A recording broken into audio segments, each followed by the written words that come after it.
Welcome back, physicists. Today's lesson is about work done.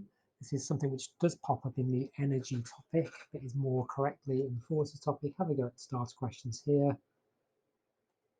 So we'll pause that. Okay, and moving on. Here are the answers here. If you're unsure of any of these answers, go back. Let's have a look. Go back to previous lessons, weight and gravity. That's the formula for calculating weight. Remember, weight and mass are two different things. So let's move on. Few starters here, we won't do that. So this is what we need to do by the end of the lesson: define what work is, state the units of work, and actually be able to calculate work done, and to change the subject of the formula, not a bit of math skills. So here we go. This is the big picture. All of these are examples of work being done. Okay. Here's a guy doing some work. He's digging stuff in the road. Here's a crane lifting something.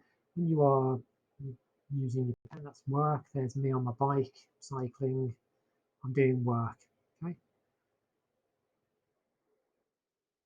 And the simplest definition for work being done is the same as energy being transferred. Okay. In all of these situations, energy is being transferred. The chemical energy in the man's muscles into the energy of moving that whatever he's shoveling. Okay. The chemical energy in my leg muscles into movement energy of my bike, and okay, the energy in the fuel or the electric motor, electrical energy into gravitational energy of this lifted object. Okay, so that's what we mean by work done. It's energy transferred, same thing. So we launch something into space and it's going at a constant speed. Chemical energy is being converted into kinetic energy. So work is being done. That's what we mean. And work done, energy transferred. And in this case, we're doing work against gravity. Think about when we do work, we're doing work against some sort of force. In this example, this guy is going to drag a box across the floor. He's doing work against friction. He's transferred from his muscles into kinetic energy of the box, and he's doing work. He's working against the force of friction. Very simply, we know from everyday experience that the more force we have to use, then the more work. Harder to pull with the force. Okay? And we also know that the further we have to drag this box, the more work we've done as well. Okay, so this leads us, oh, here we go, here's a larger force. That's really hard to pull, okay, and working against friction. Sorry about the sound effects there. Right, then. So work does depend on the force and the distance that that force is operating over. And here is our formula. Very simple. Work done is force times distance, and it's the distance moved in the direction of the force. Okay, so this is a horizontal force pulling this box a horizontal distance of 10 meters, and so we can calculate that this guy has done 500 joules of work. Remember, energy is measured in joules. We can also measure work done or energy in newton meters. These are the same thing. Often, most often, we call joules. So there's an example there. Pause and write that as an example with the explanatory note. I'm going to move on in 3, 2. Here's another example of doing work. This is work done against gravity. If we lift a weight, and remember this is a weight, this is a box that weighs 200 newtons. So if we lift that weight by a certain height, we have done some work against gravity. Oops, sorry about that. We have actually done some work against gravity. Now, at this time, the force that we have been working against is this weight of the box. Okay, and then we look at the vertical height we've lifted it, that's the distance moved in the direction of the force, and we can get our answer right there. So the work we have done there, in this case, is 1,000 joules. Just recap that again.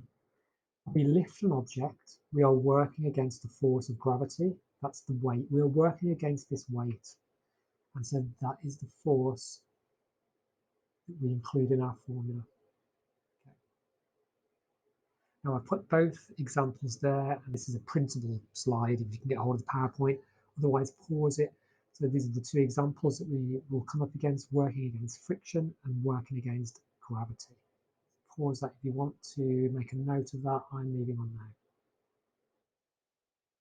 Whoops.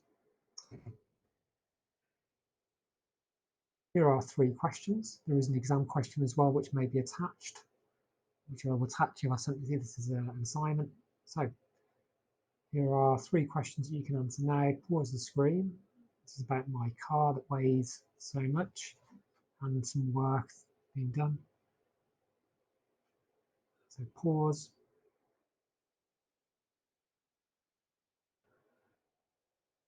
And moving on, we've got some answers here now. Okay. Notice in the first question, I'm pushing the car horizontally. I'm working against friction. And here's my answer here. This should say question B, I do apologise. Mrs. Monday lifts the car above her head. So this time she's working against gravity. So this is why we use the weight of the car in this. And that's how much work is done there. Okay. The robot, we had to change the subject. The subject we changed to was, we need to find the distance. So I rearranged my formula to get 2 kilometers. Okay. Let's have a look. And the third one, we have a lift. This one again, we had to rearrange to make it S the subject. This time the challenge is the funny numbers that we're using. We're using very large numbers, megajoules, millions of joules, and we've got thousands of newtons of weight. Moving on. Now, past exam questions look like this. Have a go at them. And what I will do is the answers will be attached as well. So you can do it, self-mark it. If not, the answers will follow now. So pause your video, get these answers.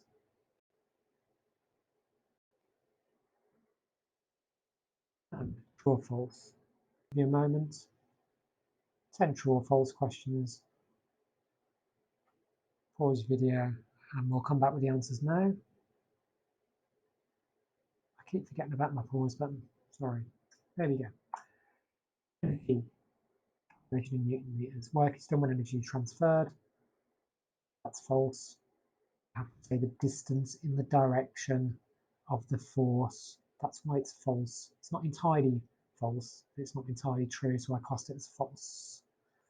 Okay, we are doing work against friction when we drag objects, not lift them. Okay. Number 5 is true. Number 6, whenever you cycle, you are actually working against air resistance mainly. Number 7. Number 9, remember your prefixes. And number 10, when an object falls at constant speed, gravity does work against air resistance. That is true. Gravity is actually working against air resistance. So I'm going to pause there. Have a nice day. Have a go at that. Once again, drop any mails to me if any issues. Enjoy.